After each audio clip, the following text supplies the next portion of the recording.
తమిళనాడులో కమల్ హాసన్ ఉన్నట్లే మనకు కూడా కమల్ హాసన్ మించిన నటుడు ఉన్నాడు అని అంటున్నారు గుడివాడ అమర్నాథ్. మన కమల్ హాసన్ ఎవరో, ఆయన టాలెంట్ ఏటో కనుక్కుందాం. నమస్తే సార్, చెప్పండి. బాప్ ఏక్ నంబరి బేటా 10 నంబరి. ఏంటి బాప్ ఏక్ నంబరి బేటా 10 నంబరీనా అంటే ఏంటి సార్? 10 రెట్లు తండ్రిని మించిపోయినటువంటి స్థానంలో కొడుకు ఉండడం అనేటువంటిది చాలా గొప్పతనం. మరి కాదేంటి? ఒకప్పుడు ఆయన కొంత బరువు ఎక్కువ ఉండేవాడు. మరి ఇప్పుడు బరువు తగ్గాడు. మంచిదే కదా, తప్పే ఉంది ఇందులో. బరువు తగ్గితే బుద్ధి కూడా పెరుగుతుంది అనుకున్నా. పెరగలేదా మరి? బరువు మాత్రం తగ్గాడు తప్ప బుద్ధి మాత్రం ఎక్కడ పెరగలేదు. ఏంటి సార్ మీరు, బరువుకు బుద్ధికి ఏంటి సంబంధం? సింగపూర్ లో ఏం సాధించామనంటే జగన్మోహన్ రెడ్డి గారు ఎవరితో ఈమెయిల్స్ పెట్టించారు, అందుకనే సింగపూర్ ప్రభుత్వం మళ్ళీ మీతో కలిసి పనిచేయమని చెప్పింది. ఈ రకమైనటువంటి తప్పుడు ప్రచారం చేయడం మొదలు పెట్టారు. ఇంతకీ ఎవరు పెట్టారు సార్ ఆ ఈమెయిల్స్? ఎవరు పెట్టారని చెప్పి చూస్తే వారి కార్యకర్త పెట్టాడు. ఓయమ్మో, వాళ్ళ కార్యకర్త పెట్టిన ఈమెయిల్స్ కూడా తీసుకొచ్చి మీ మెడకే చుట్టేశారా? ఇది మరీ బాగుంది. సింగుడు అద్దంకి వెళ్ళాడని ఒక సామెత మీకు గుర్తుందో లేదో? గుర్తుంది సార్. ఇప్పుడు ఈ సామెత మీకెందుకు గుర్తొచ్చిందో అది చెప్పండి ముందు. చంద్రుడు సింగపూర్ వెళ్ళాడనేది కొత్త సామెత.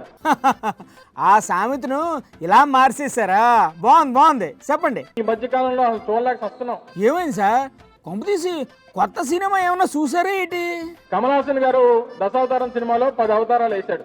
అవును సార్, అది చాలా డిఫరెంట్ కాన్సెప్ట్. ఇప్పుడు మీ కమల్ హాసన్ ఎందుకు గుర్తుకొచ్చినట్టు? చంద్రబాబు నాయుడు గారు నేను గండికోట వెళ్ళాడు. హెలికాప్టర్ దేడమే ఆటో ఎక్కాడు. ఆటోలో కూర్చున్న డ్రైవర్ కి మైక్ ఉంటది, ఈయనకి మైక్ ఉంటది. అవునా? ఆటో డ్రైవర్ కు మైక్ ఎవరు పెట్టారు? అంటే అదంతా సెటప్పా? మొన్న ఎక్కడో వెళ్తూ అనుకోకుండా ఆగుతాడు అక్కడ.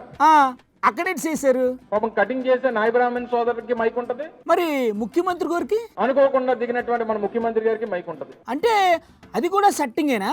మొన్న ఇంకో కుటుంబం దగ్గరికి వెళ్ళాడు. ఈసారి ఎక్కడికి వెళ్ళారు? పాపం చెప్పులు కుట్టేవాడు అనుకుంటా. అక్కడ ఏంటి జరిగింది? ఆయనకి మైక్ ఉంటది, అనుకోకుండా కారు దిగిన మన ముఖ్యమంత్రి గారికి మైక్ ఉంటది. అయితే ఇప్పుడు ఏంటంటారు సార్ మీరు? కమల్ హాసన్ గారిని మించినటువంటి అన్ని రోల్స్ చేసినటువంటి యాక్టర్ ఎవడో లేడు. అవును, ఆయన చాలా గొప్ప ఆర్టిస్ట్ అండి బాబు. మరి ఆయన బీటౌట్ చేయాలనుకుంటున్నాడేమో ముఖ్యమంత్రి చంద్రబాబు నాయుడు గారు. ఏంటండి మీరు కమల్ హాసన్ తీసుకొచ్చి చంద్రబాబు గారితో పోలుస్తారు? అయినా కమల్ హాసన్ గారు చంద్రబాబు గారితో పోటీ పడగలరా? ఆయన లోకనాయకుడు అని అంటారు. ఆయన ఎవరిని? కమల్ హాసన్. మరి చంద్రబాబు గారిని? ఈయన లోక మాయకుడు. ఈయన ఊరుకోండి సార్.